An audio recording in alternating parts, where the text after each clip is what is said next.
रोशनपुर नाम के गांव में चंदा और शांति नाम की जिठानी और देवरानी रहती थी। चंदा का पति बहुत पैसे वाला था।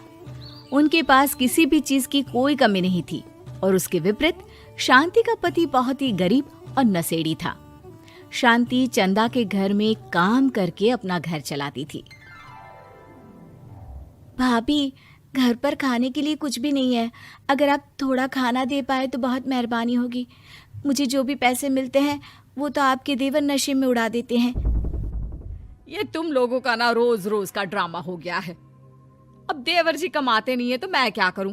तुम्हारा पति तो तुम्हारी सारी कमाई दारू में उड़ा देता है। रहने दो भूखा उसे। अरे ऐसे मत बोलिए भाभी, आप तो जानती ही हैं कि वो मन के कितने साफ हैं, पर इस बेरोजगारी के कारण उन्हें दारू पीने की लत लग गई है। अरे अपना ये रोना गाना बाद में कर लेना, पहले काम निपटा ले घर का। मेरा और टाइम खराब ना कर। जा गेहूं पीस ले, फिर तुझे कपड़े भी धोने हैं। शांति रसोई घर में जाकर गेहूं पीसने लगती है। पीसते पीसते कुछ गेहूं वहां कपड़ों में गिर जाते हैं, जिसे देखकर उसके दिमाग में एक आइडिया आता है। क्यों ना ऐसे ही थोड़े गेहूं मैं अपने पल्लू में बांधकर घर ले जाऊं, फिर एक बर्तन में जमा कर लूंगी और उसे पीसकर रोटी बना लूंगी। कुछ दिन तो ऐसे ही चलता रहा, मगर फिर एक दिन चंदा ने शांति को ऐसा करते हुए देख लिया। अरे पहले तो मुझे लगा तुम लोग बस गरीब हो, पर तुम लोग तो चोर भी हो। चोरनी कहीं की। मुझे तो लगता था तू गेहूं पिसती है, पर तू तो अपने पल्लू में गेहूं छुपाकर ले जाती है। निकल मेरे घर से। मुझे माफ कर दो भाभी, हमारे पास खाने के लिए एक दाना तक नहीं था, इसलिए मुझे ये सब करना पड़ा। अरे तुम लोग मेरे रिश्तेदार हो, इसीलिए दया कर कर तुझे मैंने अपने घर पे काम पर रख लिया, पर तू और तेरा पति हमारे खानदान का नाम मिट्टी में मिलाने पर उतारू हो चुके हैं। आपको मुझे जितनी गालियां देनी है दीजिए, मारना है तो मार भी लीजिए भाभी, पर मुझे काम से मत निकालिए। परिवार की बात है, वरना कोई और ऐसा काम करता ना तो धक्के मार कर कब से घर का बाहर निकाल दिया होता। रोते रोते शांति अपने घर चली जाती है, जहाँ उसका नशेड़ी पति कहता है, अरे कहाँ रह गई थी कामचोर? इतनी देर क्यों कर दी? आज पैसे लाई कि आज भी खाली हाथ वापस आ गई है? अपने हाथ दिखा। जरूर पैसे छुपा लिए ताकि मैं दारू ना पी पाऊं। नहीं जी, मैं आपसे क्यों छुपाऊंगी, और अभी आप दारू पीने की बात कर रहे हैं, उसी कारण तो आज हम लोगों की ये हालत हो गई है। किसी काम की नहीं है तू, बिना मार खाए समझेगी नहीं। रख, अभी तेरे होश ठिकाने लगाता हूँ। रामलाल शांति को बहुत मारता है। शांति का मन दुखी हो जाता है और वो गांव के तालाब के पास के एक पेड़ के नीचे बैठकर फूट फूट कर रोने लगती है। मैंने कभी किसी का बुरा नहीं किया, फिर भी भगवान मेरे साथ ऐसा क्यों कर रहा है? मैं तो रामलाल जी की फिक्र करती हूँ, फिर भी उन्होंने मुझे इतना मारा। तभी उसे एक आवाज सुनाई देती है, रोने की कोई जरूरत नहीं है बेटी, चिंता क्यों करती हो? ये आवाज कहाँ से आ रही है? शांति अपने आसपास देखती है, उसे कोई नहीं दिखता।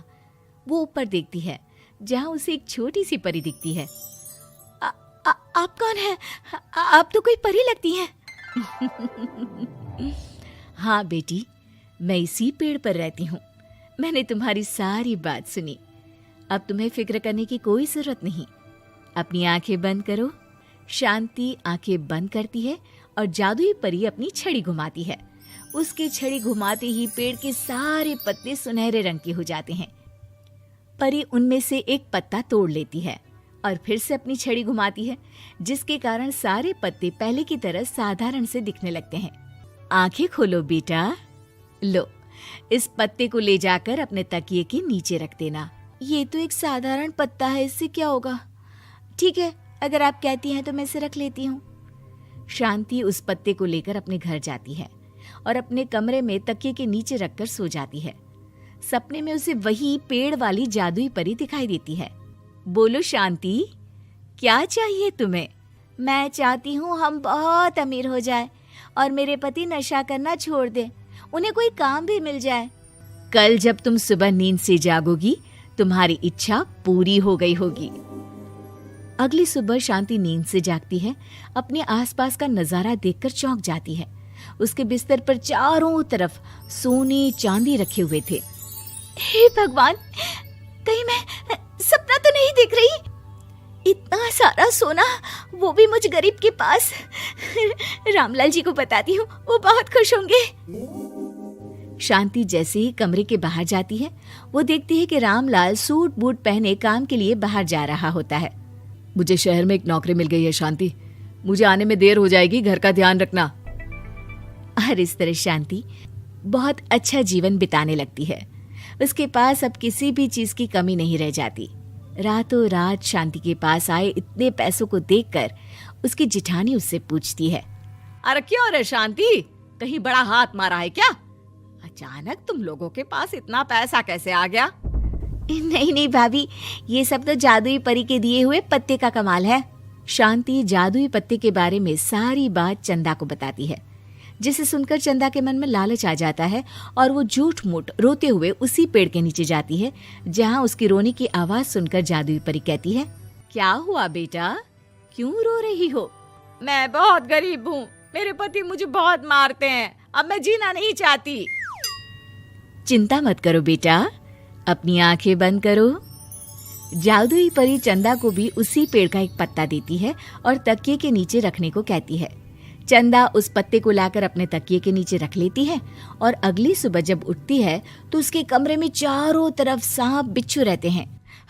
अरे बचाओ बचाओ, कोई मुझे बचाओ, ये कैसा पत्ता है जिसे लाने के बाद उस गरीब शांति के पास तो इतना सारा सोना आ गया, और मेरे चारों तरफ ये सांप बिच्छू, अरे कोई बचाओ। चंदा अपनी जान बचाती हुई शांति के पास जाती है। चलिए भाभी, मुझे लगता है आपके घर में सांप बिच्छू को बस जादुई परी ही हटा सकती है। दोनों मिलकर जादुई परी के पास जाते हैं। ये सब तुम्हारे बुरे इरादों का नतीजा है चंदा। तुम झूठ मूठ बस पैसे के लालच के कारण यहाँ आकर रो रही थी, इसीलिए तुम्हें जादुई पत्ते ने उसकी सजा दी।